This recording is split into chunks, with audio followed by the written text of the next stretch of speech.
Salut tout le monde, j'espère que vous avez passé une bonne rentrée. On est actuellement le 1er septembre, du coup c'est un peu la rentrée pour presque tout le monde aujourd'hui, dont les prépa arts que je vais parler dans cette vidéo. Petit rituel de cycle, je vais faire une vidéo où je vais présenter mes productions à chaque fin de cycle, genre collège, lycée, la études supérieures en l'occurrence. Du coup si vous voulez voir mes productions de collège et de lycée, je vous invite à aller voir les deux vidéos les concernant. Sauf que ces vidéos sont en anglais, c'est l'époque où j'ai voulu commencer ma chaîne en anglais, qu'est-ce qui m'a pris. Mais si au moins visuellement vous voulez voir ce que j'ai fait, si ça vous intéresse, n'hésitez pas à aller voir ces vidéos, elles sont dans ma playlist art en non répertorié, donc vous les retrouverez pas sur ma chaîne sauf si vous cliquez sur la playlist ou sur des... Pendant le confinement j'ai commencé un compte Instagram qui s'appelle Feu Gématique que j'invite vraiment à suivre parce que je me suis découverte une passion pour la photographie argentique et les jetables, et c'est quelque chose qui me tient à cœur, je sais pas, c'est plutôt en mode capturer le moment, vivre sa vie, etc. Alors que les vidéos c'est plutôt monter, choisir ce qu'on veut voir, etc.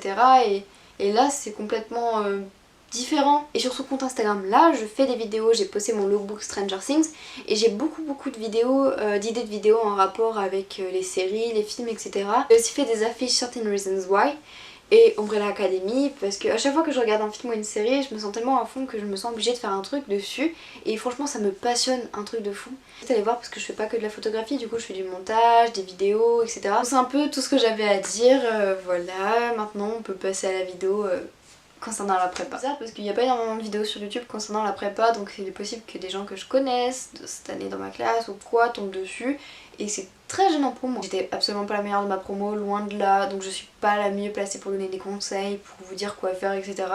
Mais je peux vous expliquer globalement ce que c'était, mon ressenti, etc. Donc j'étais en prépa art, CPES CAP, classe préparatoire aux études supérieures, classe d'approfondissement en art plastique. Sans surprise, c'est une prépa principalement liée à l'art, enfin surtout liée à l'art en fait, il n'y a que ça.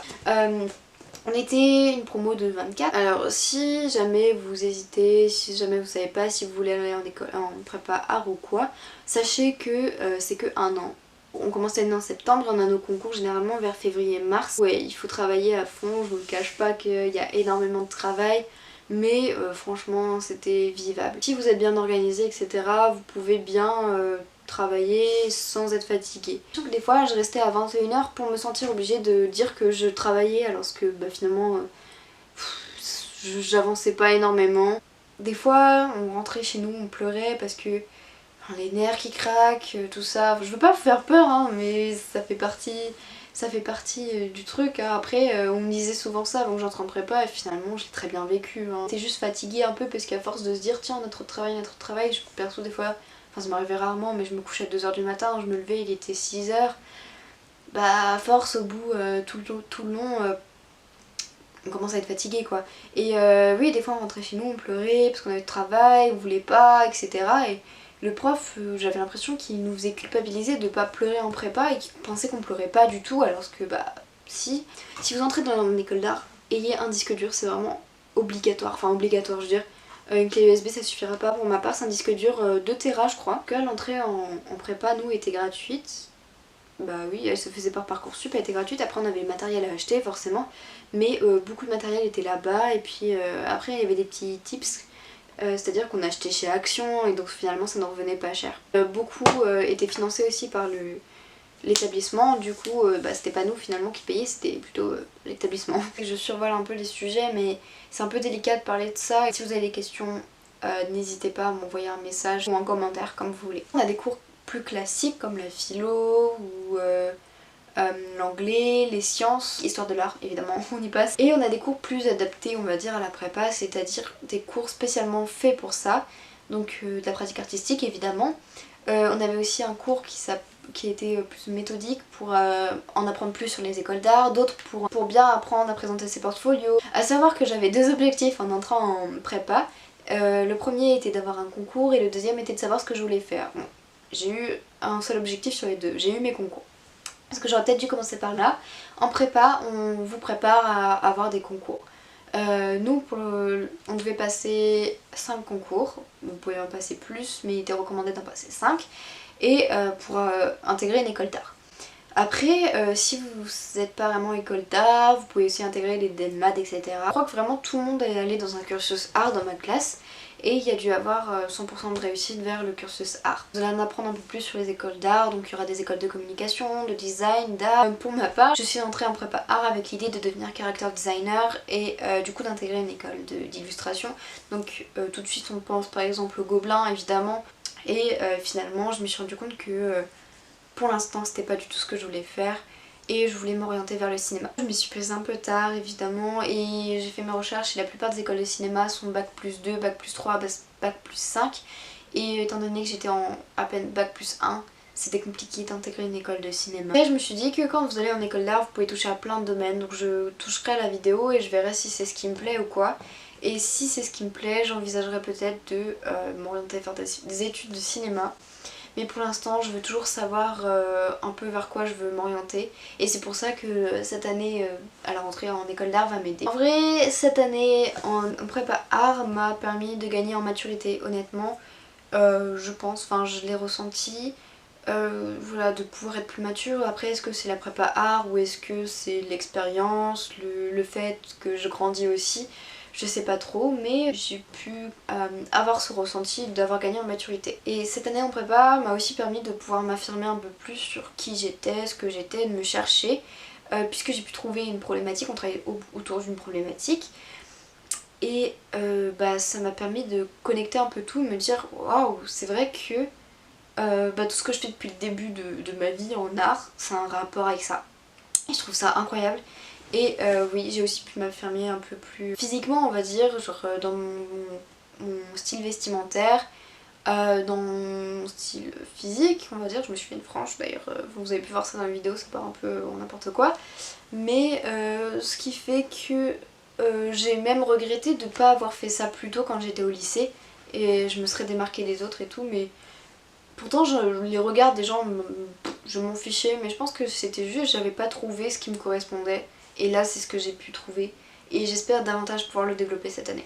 On a pu faire des sorties, partir à Munich, on a eu un séjour d'études à Munich. On a pu travailler, collaborer avec des artistes et ça je vous en parlerai un peu plus tard dans la vidéo. Finalement on va passer aux productions. Je vais vous présenter mes productions concours que j'ai réalisées dans le cadre des concours, mes productions que j'ai réalisées dans le cadre de ma pratique artistique en cours, des productions qu'on a fait avec des artistes et des choses un peu plus basiques comme du dessin, etc. Là on a eu un concours où on devait, c'était pour une nationale, on devait faire 7 productions. Ma problématique est la suivante: en quoi la relation entre le réel et le fictif permet-elle de se créer une identité? Et toutes mes productions tournent autour de ça. Souvent je parle justement de retour dans le temps, voyage dans le temps, du passé, etc. Puis même quand je parlais des séries, genre, je m'intègre en tant que personnage, donc séries fictives mais aussi réelles par moi-même, j'intègre des vrais éléments, etc.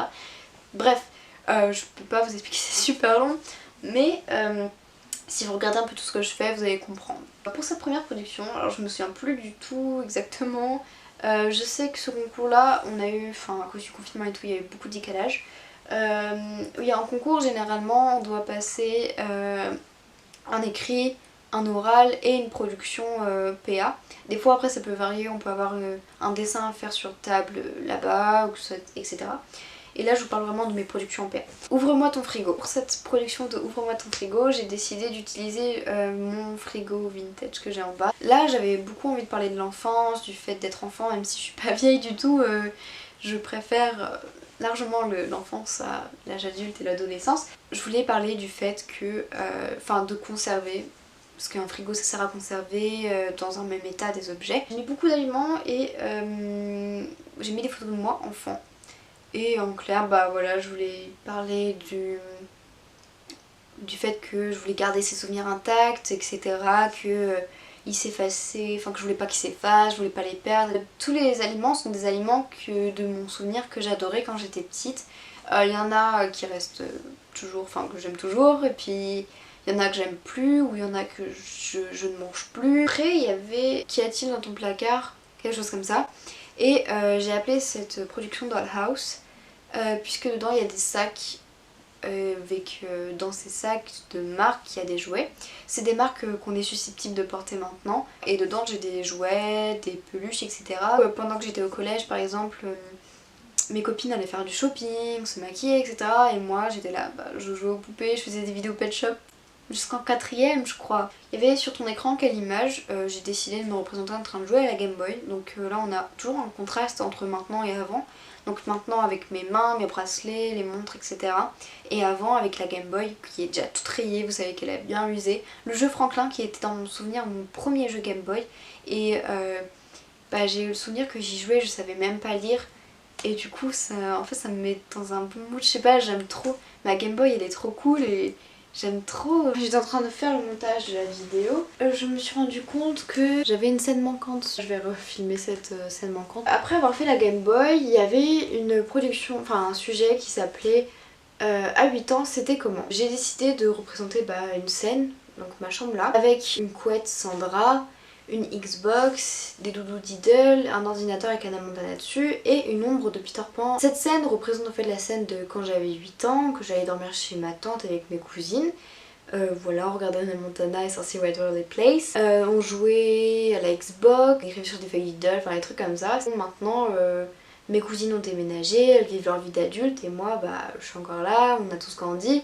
Et voilà, c'était par rapport à Peter Pan, l'enfant qui ne veut pas grandir, et moi j'avais pas trop envie de changer ça non plus. Trop de quoi passer de quoi, j'ai fait du patin pendant 10 ans et du coup c'est pour ça que j'ai appelé ma production 10 ans de traces. J'ai pris en photo la glace avec des traces de patin dessus et ça représente à la fois les traces de la lame mais aussi les traces qui sont restées, trop de traces, pas assez d'expression. Ensuite on avait vitrine qui était pour le sujet habillé en 30 secondes en 30 minutes. C'est un diptyque photographique. D'un côté on me voit habillée avec un débardeur et je me prends le rôle de mannequin habillé. Donc d'un côté je suis habillée avec des vêtements que je portais étant enfant et de l'autre des vêtements plus pour les femmes avec le chien et tout qui était utilisé en tant qu'accessoire, etc. Je parle en clair du fait que je suis assez indécise, je suis entre les deux mais il n'y a pas genre est-ce que je suis plutôt vers l'enfance, plutôt vers l'adulte. Ensuite on a une production qui était pour le sujet qui était dans ta poubelle et laquelle. J'ai appelé cette production femme puisque dans ma corbeille à papier de chambre il y a plein d'objets pour les femmes, enfin qui sont revendiqués comme étant pour les femmes dans la société actuelle. Et en clair je mets tout ça à la poubelle pour montrer que j'ai pas encore envie d'être une femme, que non, moi je veux rester dans mon adolescence, dans l'enfance, c'est bien. Et mais bon, tous ces objets viennent de plus en plus dans mon quotidien, donc ça commence à arriver. Et le fait que ce soit dans une corbeille, on voit au travers, il y a des petites grilles, ça fait un peu l'effet d'emprisonnement, d'enfermement. Je veux aussi montrer qu'on peut être une femme sans forcément tout utiliser ce qu'il y a dedans. On a eu un autre concours qui avait pour sujet hors limite, il me semble que c'était aussi le nom d'une expo au musée Pompidou. J'ai habillé mes grands-parents avec des vêtements qu'on pourrait porter nous en tant que jeunes. Du coup c'est vraiment drôle à faire, ils ont vraiment... Moi j'ai kiffé, eux aussi, et ils ont vraiment joué le jeu et du coup je suis trop contente et j'aime vraiment trop cette production et je crois que c'est l'une de mes préférées d'ailleurs. Donc on les voit sous forme de triptyque photographique. Par le triptyque ça fait aussi un peu les 3 temporalités, passé, présent et futur. Et franchement non, c'était vraiment drôle, ils ont pris les vêtements de mes amis, de mon prof, etc. Et ils ont vraiment joué le jeu dans les positions, dans les vêtements, ils sont trop mignons je trouve et j'aime trop. Mes grands-parents ils sont trop cool, je les aime trop. Pour l'ENSATPA, le sujet était selfie. J'ai voulu parler de l'image qu'on renvoie sur les réseaux sociaux, celle qu'on aimerait renvoyer, comment on aimerait être perçu, etc. Et par ça j'ai fait, il fallait faire 5 photos. Par ça j'ai fait une photo avec des objets, enfin des vêtements qui m'appartiennent, etc. Genre mon style, etc. Après j'en ai fait une ombre. Ensuite j'ai fait un deuxième assemblage d'objets qui serait plus susceptible d'être ce qu'on verrait sur les réseaux sociaux en mode e-boy, e-girl tu vois. À la fin j'ai fusionné ces deux là montrant voilà notre personnalité, ce qu'on veut montrer, ce qu'on renvoie c'est pas forcément réel et tout. Et j'ai appelé cette production Catfish parce que j'aime trop l'émission Catfish mais parce que c'est quelqu'un qui ne se montre pas tel qu'il est sur les réseaux sociaux, c'est-à-dire quelqu'un qui se fait passer pour quelqu'un d'autre. Et enfin le dernier concours. C'était faire de plus en plus avec de moins en moins jusqu'à tout faire avec rien. Pour cette production j'ai pris une de mes photos quand j'étais enfant et je l'ai brûlée. Ça m'a fait très mal. J'ai brûlé mon mur aussi, c'est une petite vidéo où on voit au fur et à mesure la photo se décomposer, brûler, fondre, etc. Et je trouve ça intéressant, c'est rigolo. Ça montre en fait le temps qui passe, qu'est-ce qu'on consume, le fait qu'on oublie mais que ça reste quand même une part de nous qui est inscrite et qu'on peut pas l'oublier totalement, enfin qu'elle sera toujours là. C'est pour ça qu'à la fin il y a un verre et que et qu'elle est placée sous verre, c'est pour conserver, pour pas oublier. Étant donné que je me souviens plus de quand est-ce que j'ai pris cette photo, je voulais vraiment pas enfin je vais montrer que j'ai pas envie d'oublier mes souvenirs et que c'est une partie de moi mais c'est quelque chose de bien et que voilà, je voulais pas du tout l'oublier. Bon, maintenant on va passer aux productions en PA. Notre premier projet, c'était le premier jour, vraiment le premier jour de rentrée. Notre prof a dit il nous faut une photo de classe. Ok. Du coup on a fait une photo de classe avec des ombres, c'était un peu notre première production, on a dû savoir travailler en groupe. Ensuite du coup on a eu notre première production perso qui s'appelait L'ombre révèle. Notre thème l'année était l'immatérialité et là j'étais à fond dans, je sais pas pourquoi, la tradition chinoise. Ce que j'ai fait c'était vraiment bizarre, c'est-à-dire que j'ai fait une silhouette de moi et j'ai projeté des ombres dessus. J'étais à fond sur l'astrologie chinoise, des mélanges de scorpions, de serpents, d'étoiles, de je sais pas quoi, de fusion, de machin. Je n'ai pas cherché ce qu'il y avait dans ma tête à ce moment-là, même moi je ne sais pas. Et je ne sais pas trop ce que je présentais là-dessus, par le fait de traditionnellement... Non, en fait je sais même plus. Améliorer cette production et que finalement j'en ai fait un autoportrait. J'ai suspendu des objets qui m'appartiennent, qui sont plutôt des objets assez vintage. J'avais mon Polaroid, un appareil photo. Avec ces objets, ça a fait une sorte de silhouette de forme qui a été projetée sur le mur. Et cette forme finale a donné mon autoportrait. Je suis contente parce que je trouve que visuellement cette production est plutôt sympa. Du coup pour continuer sur le même lancé, on a eu un protocole à faire. Donc le protocole pareil, c'était vraiment au début de l'année, je savais pas trop... j'avais pas ma problématique, je savais pas vers quoi je m'orientais, vers quoi j'allais, etc. J'étais vraiment perdue. J'ai voulu, je sais pas, utiliser un peu le film Nerve. Et je voulais que les gens réalisent des petits défis comme ça. Ouais, faire ça, je sais plus, c'était vraiment très flou. Je voulais donner un appareil photo aux gens. C'est vraiment mon projet le plus compliqué que j'ai pu faire. Je voulais parler du fait qu'on vivait pas assez notre vie, qu'on profitait pas assez. Du coup j'ai voulu faire une sorte de réseau social. J'avais même créé un logo. Sauf que le réseau social aurait été sur un carnet. J'ai demandé à tout le monde de ma classe de me donner une photo, puis d'illustrer. Donc il y en a, ils ont fait des dessins comme ça. Il y en a qui ont préféré écrire, il y en a qui ont écrit et dessiné comme dans un carnet en fait parce que j'adore les carnets et c'est ce que je présentais, je faisais tout le temps des carnets. Il y en a ils sont trop doués et ça me fonctionne parce que j'aime trop ce carnet, du coup je le garde en souvenir. Il y a toujours un rapport avec eux, avec leur personnalité et tout. Il y a peut-être quelque chose à développer par rapport à ça, je sais pas. J'ai même demandé, voilà, ça c'est une petite fille que j'ai croisée dans la rue, j'ai demandé à des gens dans la rue. Là pareil, je suis allée à la gare, j'ai demandé à des gens. Pareil, j'ai vu une fille, là ça vient de son voyage au Portugal je crois. Mes parents, mon frère,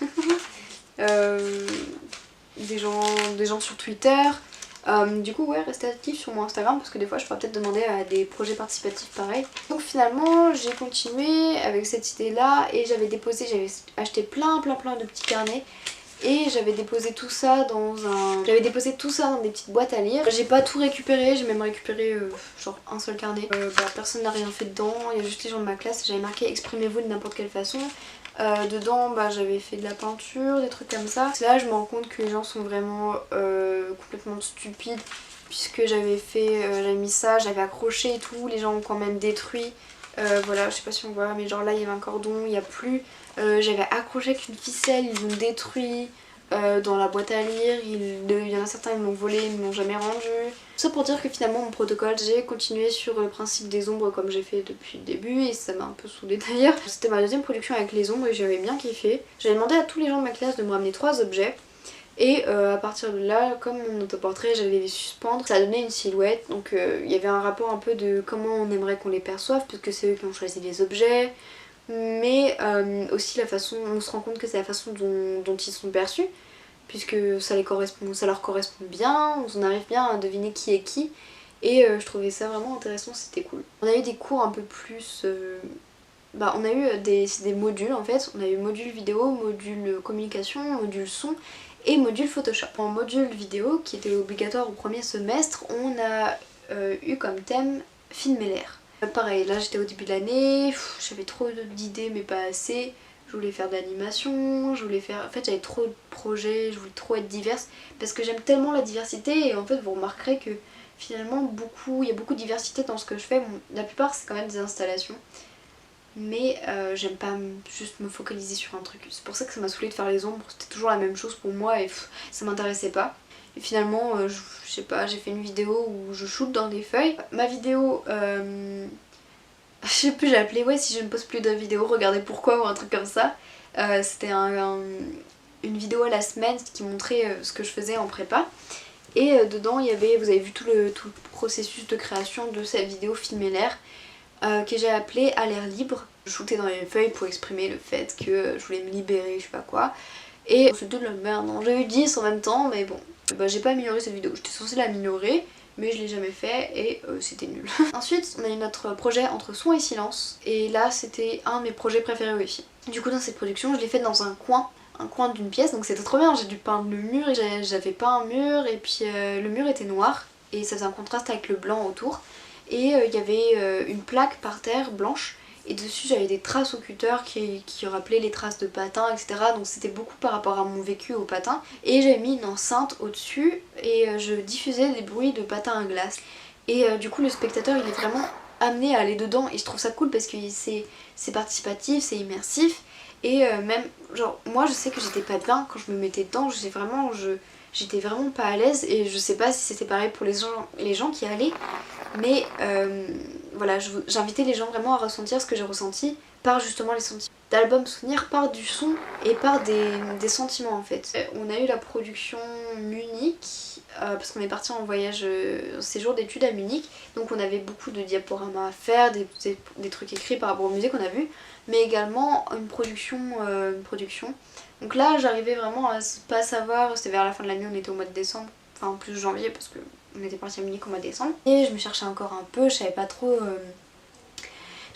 encore ce que je voulais faire dans ma pratique.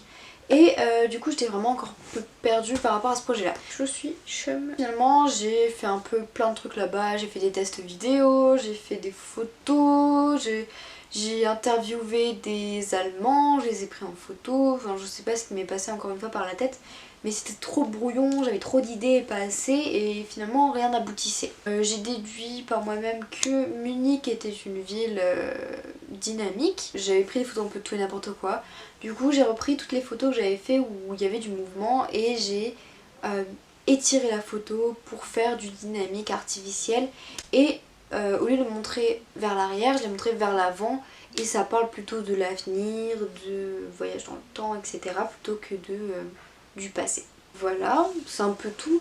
Après on a eu les concours qui sont arrivés, donc j'ai déjà présenté ma production de concours. Et il y a le confinement, donc on était prioritaire sur les concours, etc. et pas sur les productions. Mais il y a une production que j'ai faite pour le deuxième semestre en module son, une vidéo que j'ai appelée Empreinte. J'ai recréé l'histoire de ces objets grâce au son. Donc il y a des sons que j'ai recréés, il y en a que j'ai pris sur internet, plein de trucs comme ça. J'ai eu aussi Photoshop, donc pour le second semestre j'ai repris mes affiches que j'avais fait par mon pur plaisir sur Certain Reasons Why. Et pour le second semestre j'ai fait un truc tout pourri, genre c'est ma pote qui sort d'un écran de cinéma, il n'y a même pas de signification à ça. Du coup on a eu des cours en anglais et ces cours en anglais il fallait qu'on produise aussi. Donc on avait une première production à faire, c'était par rapport à un artiste qui s'appelle Roussewan. Du coup on devait choisir un événement parmi la liste proposée. Pour ma part j'ai choisi la création de Penguin Books qui est une maison d'édition créée dans les années, si je dis les années 35, je crois que je vais dire une bêtise.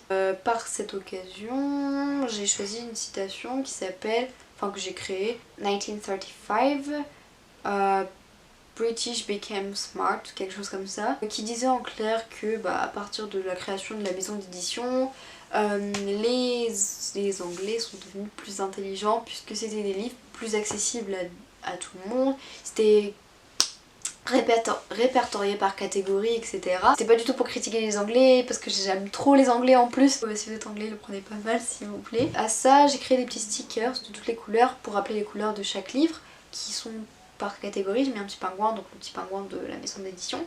Et j'ai décollé ça dans des librairies chez moi. Et voilà, hein, je sais pas trop, maintenant je repasse de temps en temps dans les librairies, il n'y a plus rien, donc je sais pas combien de temps c'est resté. Suite à ça, ma prof m'a offert des livres Penguin Books. J'ai offert 2 livres Penguin Books, donc j'ai le, je sais pas, en fait là je connais pas, Charles Dickens The Christmas Book.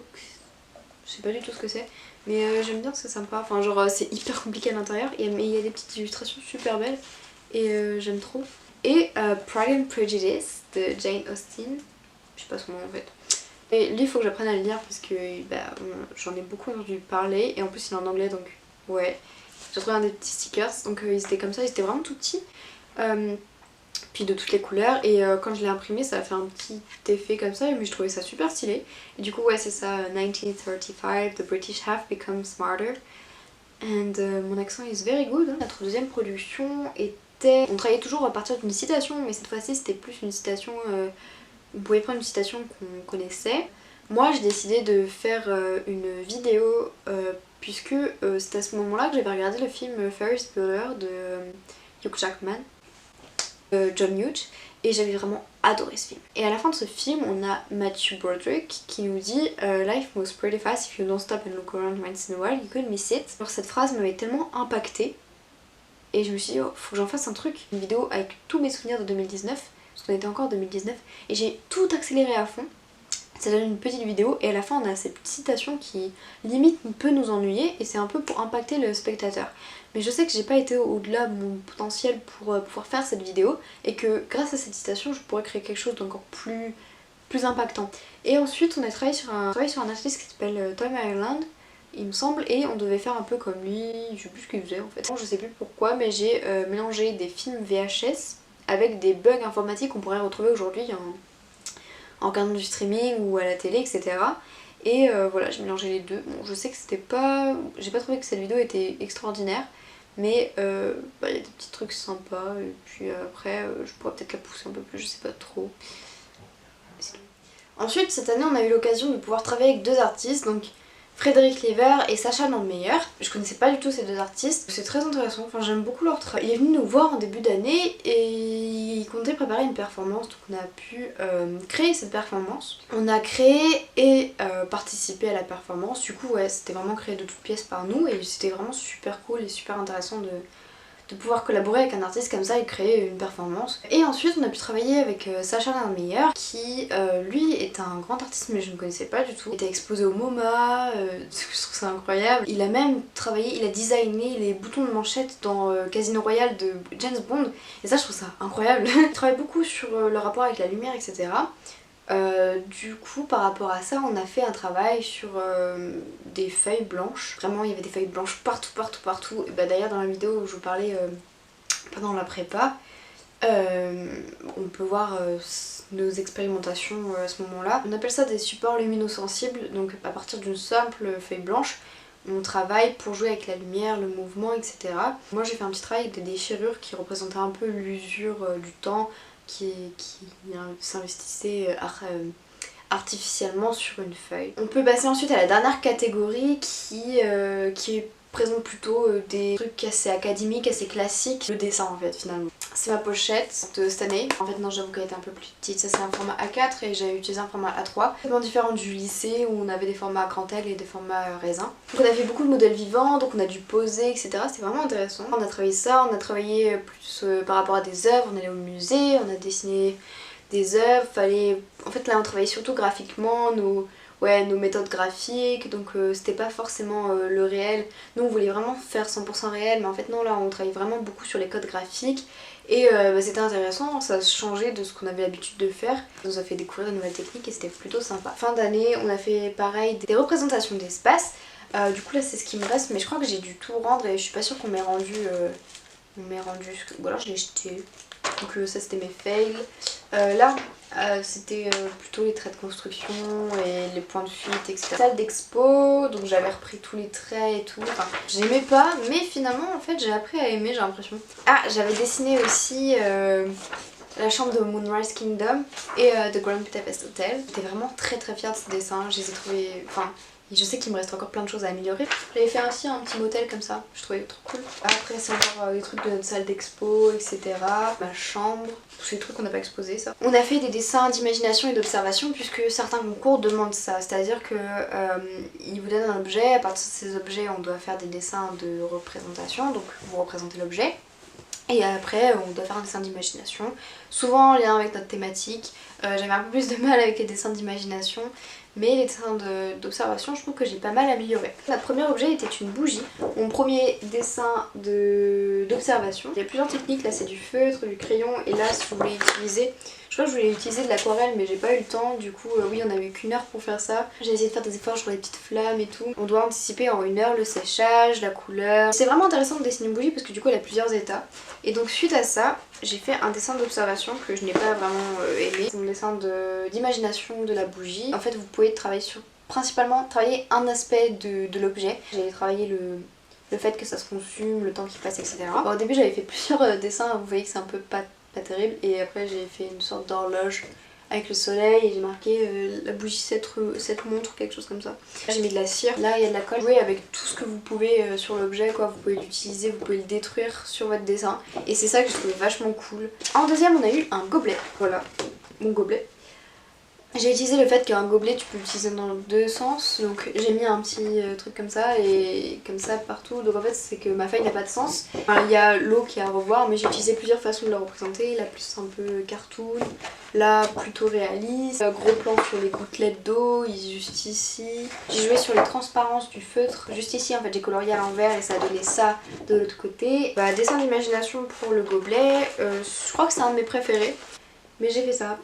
Du crayon aquarellable, je l'ai fait effacer là. Je travaille vraiment sur l'effacement avec le temps. C'est toujours la même chose mais bon. Je sais pas pourquoi j'avais fait ça en fait. Mais je trouve ça super cool, super stylé. Vous voyez, genre n'hésitez pas à jouer sur les matières, etc. Ensuite, on va ramener un objet. En l'occurrence, quelqu'un a pris un pendentif et je suis tombée là-dessus. Donc c'est un pendentif qui ressemblait à ça, mais je sais pas vraiment ce que c'est. Voilà, j'ai fait un gros plan sur le petit fermoir, etc. Sur le bois. C'était simple, mais je trouve que je me suis quand même beaucoup améliorée même par rapport à la bougie. Après pour le dessin d'imagination, j'ai commencé à fail un petit peu, je savais pas trop quoi faire. Un petit pendentif avec des pouvoirs magiques. J'ai dû avoir une note pas terrible pour ça. C'est là que j'ai su que finalement le caractère design c'était pas trop pour moi. Je sais pas, j'aime bien les couleurs orange. Je sais pas pourquoi j'ai fait ça. Enfin, on a eu encore plein de petits objets à ramener. Moi j'avais ramené des billes et quelqu'un avait ramené des capsules de bière, du feutre pareil, là du papier découpé avec la forme de la capsule, de la peinture ici. J'ai fait des gros plans sur les petits détails. On voit pas vraiment mais il y a un 15 qui ressort et parce que je l'ai gravé derrière en fait. Pour aller avec ce dessin d'observation, j'ai fait un dessin d'imagination à base de code graphique et de logo. En fait j'ai repris chaque élément et ça a donné une marque que j'ai créée plus ou moins, ça s'appelle Binoer. Binoer c'est le no pour pas, enfin non, et beer pour la bière et en clair ce serait, j'envisage une bière sans alcool. Du coup j'ai repris tous les petits éléments qu'on pouvait trouver sur les différents caps. On y retrouve les triangles de I de la Desperados, les lignes de l'Aleph et les taches noires de la Legunitas.